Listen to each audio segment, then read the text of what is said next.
session number 4.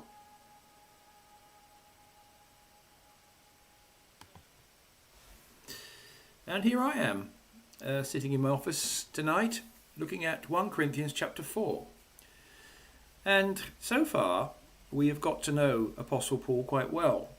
We understand that he's a pastor and a teacher. He's also an apostle, and he wants to direct the church in Corinth. They are in a complete muddle. They're a very exciting, excitable church, very outward looking, but they are in a muddle, as we will see as his teaching unfolds in the coming weeks. So, on the one hand, he's trying to encourage them. On the other hand, he's trying to correct them. And in the process, he has been sharing some fantastic theology with us. And this was where we finished up last week. You yourselves are God's temple, and God's Spirit dwells in your midst. This is how far he's got. Now today, in chapter 4, we're going to start looking at, he's going to sort of try to answer some of the questions. They'd sent him a letter asking for advice, and we haven't seen that yet, but he's going to inch round it a bit today. He's going to begin to look a little at it today, and today he's quite direct with them.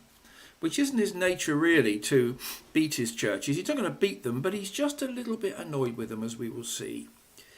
And if we start in the beginning, he says this: "This is how you ought to regard us, as servants of Christ and those entrusted with the mystery of God has revealed. I care little if I am judged by you or by any human court."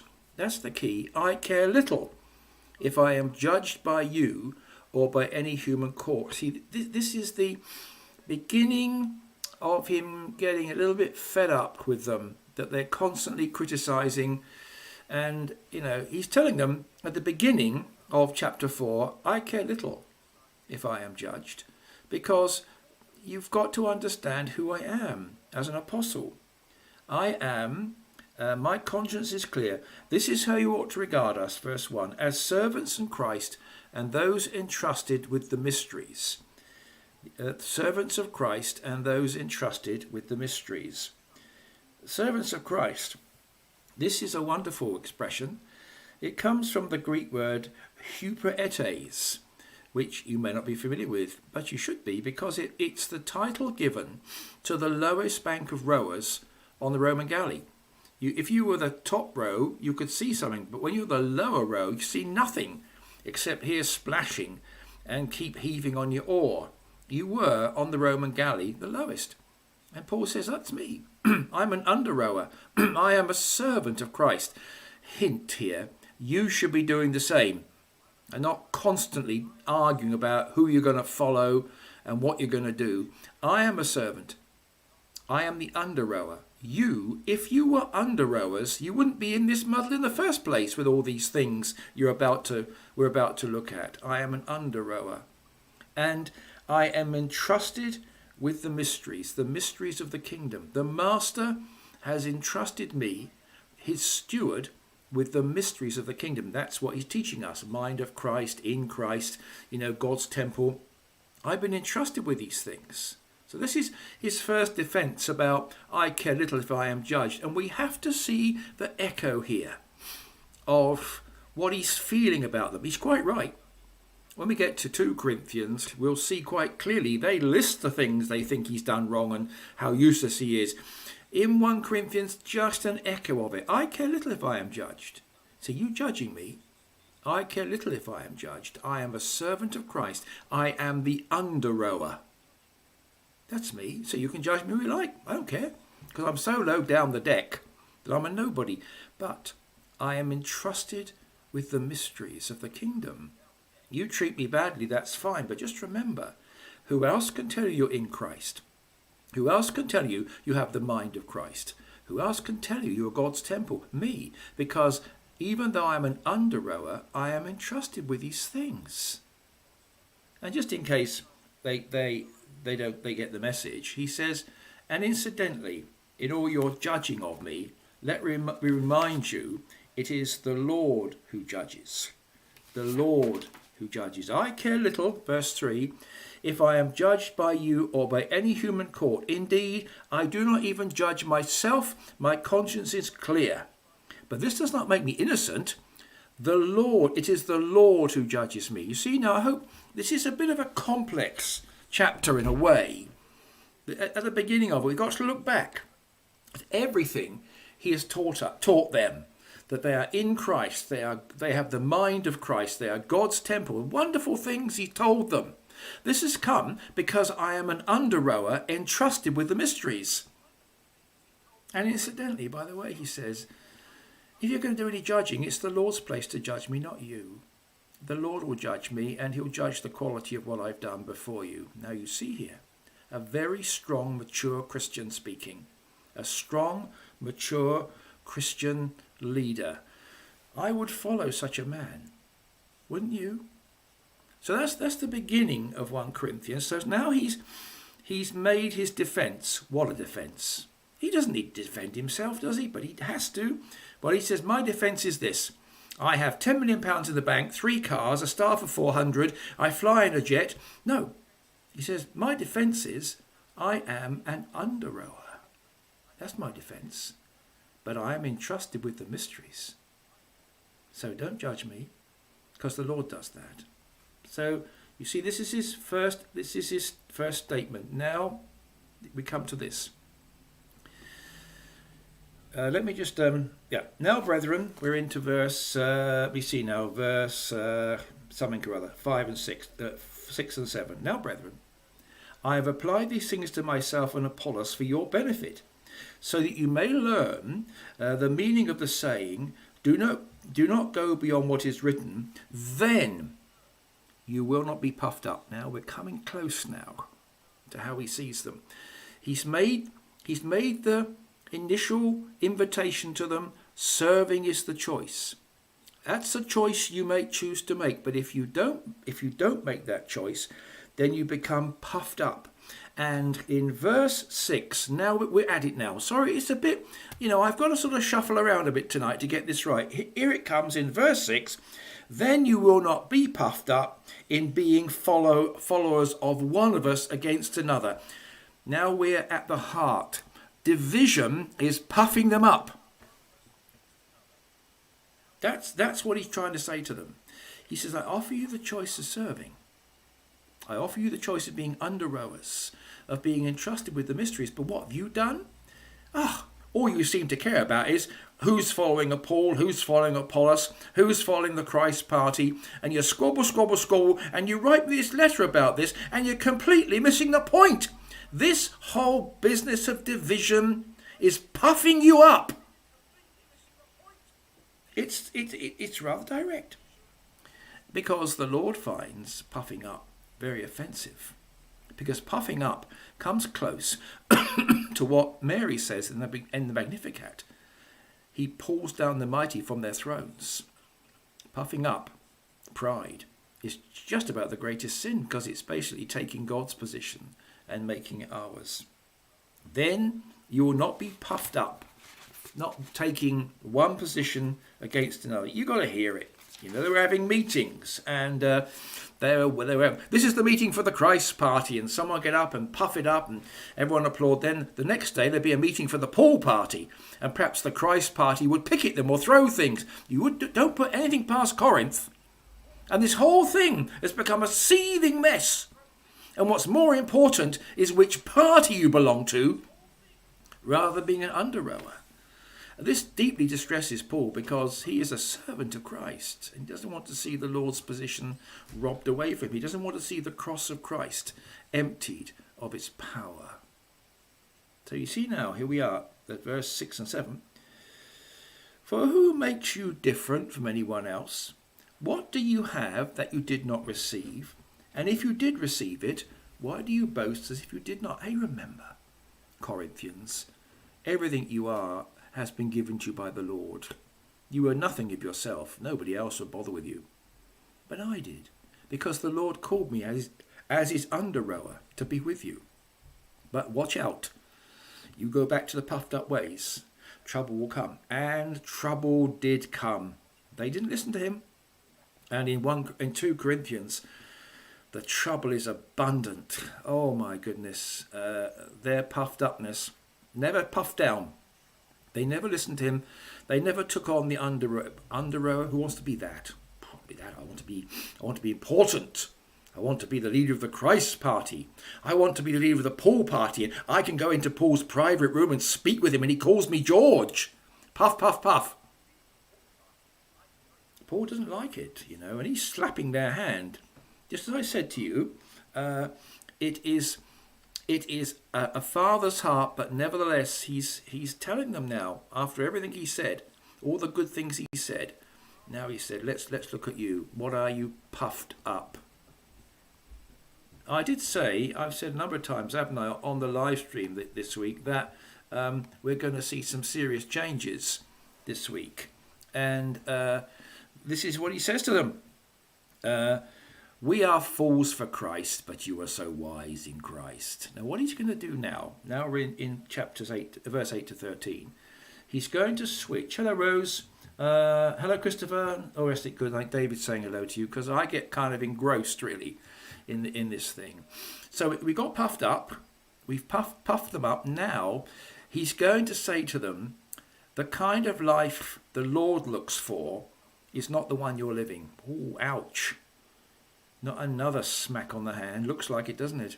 He says, already, this is verse 8, already you have what you want. Already you've become rich. Oh, you have begun to reign, and that without us. How I wish you had really begun to reign, so that we might reign with you. Oh, we could come along and I could reign with you. Would it be great? He's being quite cynical. For it seems to me that God has put us apostles on display at the end of the procession, like those condemned to die in the arena. We have been made a spectacle for the whole universe. We are fools for Christ, but you are wise. We are weak, but you are strong. You are honoured, and we are dishonoured. To this very hour, we go hungry and thirsty. We are in rags. We are brutally treated. We are homeless. We work hard with our own hands. And when we curse, we bless. Now, get a hold of this. This is what he's saying to them. So, you puffed up children, you now think you're doing so well. You've been at church for 5 minutes. You're doing so well. He's wonderful, he said. You've got all you want and you are rich. You've begun to reign. Oh, how marvellous. We, on the other hand, are just fools. You are so wise in Christ. Listen. Listen to what you're saying about yourself. This is me. This is what my foolishness for Christ leads me. I am weak. I am dishonoured. I am hungry, I am thirsty, I am in rags, I am brutally treated, I am homeless, I work with my hands, yet still I manage to bless those who curse me. That, my Corinthian children, is what you should seek after. Now I hope you're beginning to see now how he's working this round, how he's kind of working round to them. He's kind of muddling around. He started off stating who he is, servant of Christ, entrusted with the mysteries, and not worried about them judging. Now, he said, as for you, well, you don't need to listen to me. Oh, my goodness me. Oh, I waste your time listening to someone like me. I mean, you're doing so well. You're rich, you're powerful, you're reigning. Oh, how wonderful. I must come and join your church. I don't think. Because it's a choice. It's a choice, and you've made the wrong one. I serve, and consequently, I go hungry and thirsty.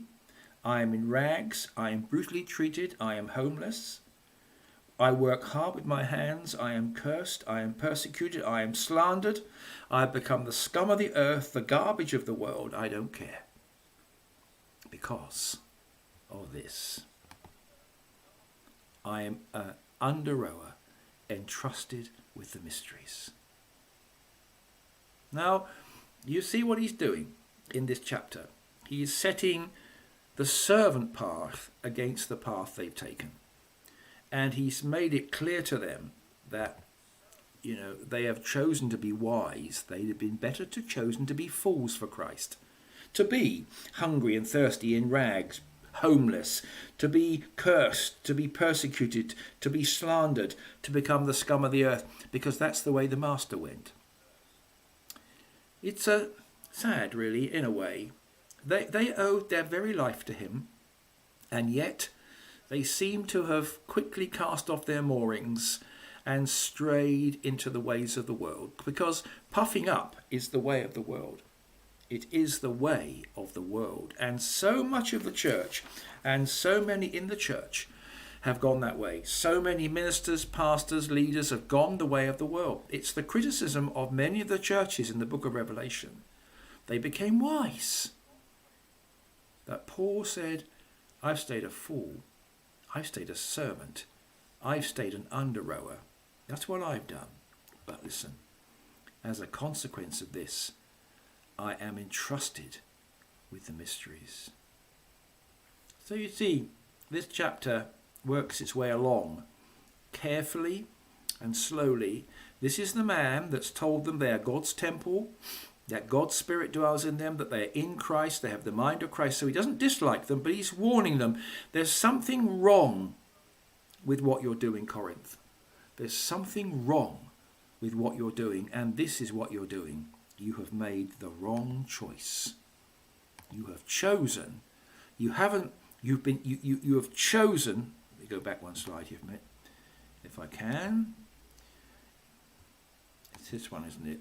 You have chosen the wrong path. You had the serving path. You chose the puffed up path. And as a consequence of that, you're going around saying, we're doing really well. Really great church, Corinth. Oh, marvellous, wonderful. Well, we're doing very, very well indeed. In fact, we're powerful and rich and lots of influence. And look at us. Paul's going, yeah, look at you. Puffed up. And if you keep puffing up, you'll be puffed out of the kingdom. It's a very, very tough message for them. And just in case they wanted to argue with him, he says, look, this is me. This is me. I am hungry and thirsty. I'm in rags. I'm brutally treated. I'm homeless. I'm cursed. I'm persecuted. I'm slandered. That's me. That's the way I walk. That's the way I go. That's the way of the servant. That's the way of the Lord. Now he said, well, listen, you choose your way. What do you know? Nothing. You choose my way. You know the mysteries. I'd like to say that to so many churches. You don't know the mysteries of the kingdom because you won't be under-rowers. You want to be seen to be respectable in the church, to be known, to be, of course, yeah. You see, this problem that afflicts us today afflicted Corinth, and Paul would have none of it. And he offered his own life as an example of the terrible ways life went, but he was entrusted with the mysteries. It's challenging, isn't it? And I wonder how you feel. Are you an under-rower? Or are you puffed up? Oh, I'm sure you're not puffed up. I can hear you all saying that. Just be careful what you say. Very challenging, isn't it? It's a challenging chapter.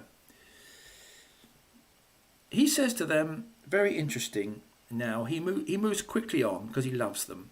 He loves them very much. He says, listen, this is the root of your problem. Okay? You have 10,000 guardians in Christ, but you have few fathers. You have 10,000 guardians in Christ, but you do not have many fathers in Christ Jesus. He's telling them, listen, it's not all your fault. It's not totally your fault. It's because you haven't got fathers. You've got guardians. You haven't got fathers. You need fathers. You need those who will love you and tell you the truth. I am writing this not to shame you, but to warn you. Even though you had 10,000 guardians in Christ, you have few fathers. I think what he's saying to them is, you are like the blind leading the blind. You need a father. Someone who will love you, who will help you, who will discipline you, sure, but who will love you, and do everything out of love for you, who will be your father, and a father who you can imitate. Now, I don't know if you know this at all, but what we've got here is now. I knew we'd have trouble tonight. Here we are, we're back. I knew we'd have trouble tonight. I just did. A father. Well, I should tell you, wasn't I? See, I'm just trying to help you see the wholeness of this chapter. That's what's missing from our teaching in the church. We don't get the whole message. Well, here it is. He starts out by telling them, look, I am an under-rower, but I have the mysteries. You show me that you haven't chosen the under-rower path, you've chosen the puffed-up path. And the consequence is that is, you're speaking out of your mouth, we are strong, we are powerful, we are great, we are wonderful, but you're not. If you were, you wouldn't be squabbling about who's who. You see, that's the gist of it. He's, in chapter 4, he's getting down to it now. This is the problem. This is the problem. You have chosen the wrong path. So what you need is fathers. Now, I don't know if you know this, but babies learn to cough by listening to their mother cough, which often means that those people that can't hear so well don't cough so well. Odd, isn't it? We imitate our parents. I've noticed that with my children, and I've noticed with the grandchildren. They'll do odd things, and I can see in them. I can see in Millie, as David's eldest daughter. I can see David. I can see some of the things he does and the way he looks and everything. We imitate our father. So Paul's saying to them, okay, you need a father. That's what will help you. He's such a good pastor. He's letting them have it, but now he can't help himself. Listen, he said, the reason you're puffed up, you made a mistake, and it's showing in your division. That's how I know you made a mistake. Listen, can be put right. Because the real reason you made your mistake is not so much yours, but you lack one thing. You lack a father. You lack someone who will love you and care for you. And so he says, in verse, I don't know, can't read my writing, so later on in the passage, he says, therefore, I urge you to imitate me. Now we're at the heart of this chapter now. He says, if you want to be an under-rower, then imitate me. If you want to be entrusted with the mysteries, imitate me. If you want to have the mind of Christ, imitate me. If you want to be God's temple, imitate me. Follow me as I follow Christ. He offers himself to them as the Father they need. I don't know where he gets their love from, because they're a really difficult people. Difficult church. Very, very quick to bite, quick to kick. They're like children, really. And he gave them life. But he loves them. And he says, listen, if you in Corinth are going to become the church I want you to be, imitate me. That's what you need to do. Let me be your father. Let me love you and care for you. And let me show you how to walk with Christ. One of the things, I have a lot of experience on the internet, but mostly because others have showed me. And when they've showed me, and often it's David Smith, when they've showed me, I know. He will say, I'll read it in a book, press buttons 1, 2, 3, 4, 5, stand on your head, clap your hands, sing the national anthem. But I can't understand that. And David says to me, look, do this, I do it. Now do this, I do it. Now do this, I do it. Hey, I've done it. How did I get my talking head in the middle of a moving frame? I imitate.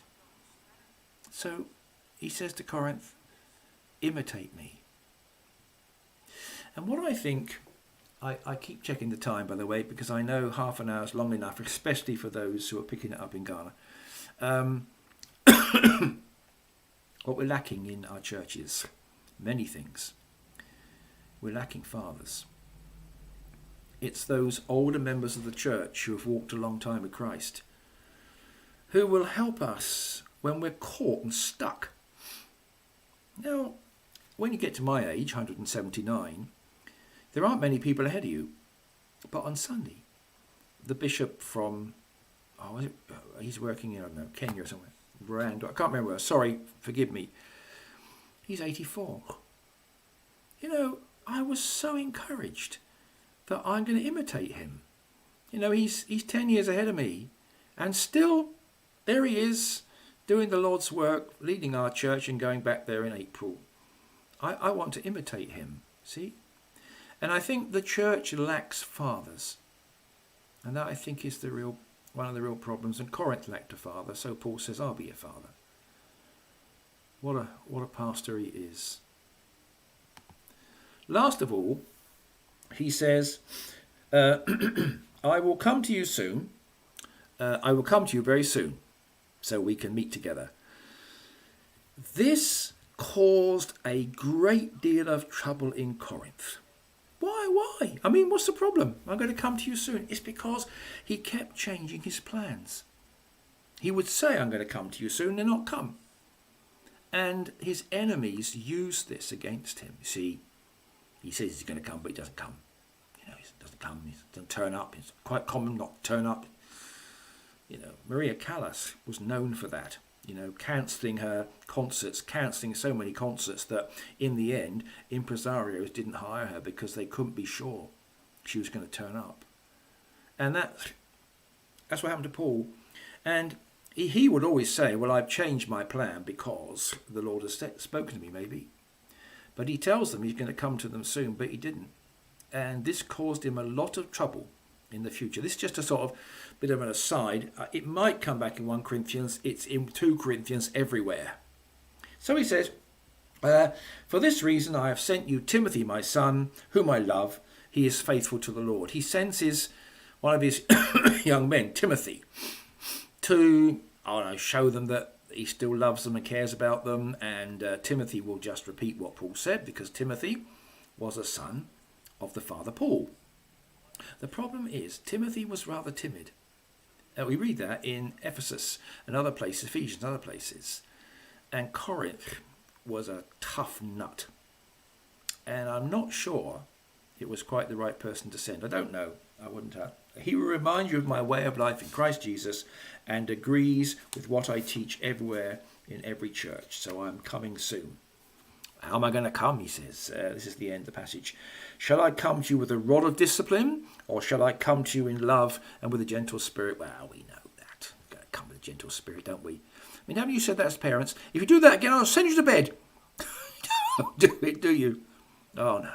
He's going to come in love to them and try to help them. So there we have a wonderful... I think this is a wonderful chapter. It's so complete. It encapsulates the pastor's life and his longing for his church, that they should be under rowers, having the mysteries, walking with the Lord in humility, that they might grow. Beautiful, isn't it? It really is beautiful. And we benefited, I think, by the fact that we've been working a lot together with Paul. What's the one message from this week? Imitate me. What one thing should we remember? What should we add to our little jewel pot? Imitate me. Well, our time's gone. I can't believe where it goes. It just seems to disappear so fast, doesn't it? I'm so grateful to David Fari, who is... Oh, Rwanda. Thank you, David. Yeah, the bishop's from Rwanda, who deals with all the people coming in. Because basically, when I'm looking at the screen and reading from the Gospel, the Bible, I've really got enough on my mind. So next week, we're back again, and we're going to combine chapters 5 and 6. Okay, because they're quite short, they fit together. He is starting to look at the problems. All these sessions are available on YouTube, so do have a look at them. Go to Serving Africa Mission, and then go to playlists, and there you'll see them all there. So it's lovely. So it's been lovely to be with you tonight. We're coming to the end of our broadcast tonight, so thank you so much for being with me. I've enjoyed it so much, and I look forward next week to continuing to walk with this wonderful servant. Bye-bye.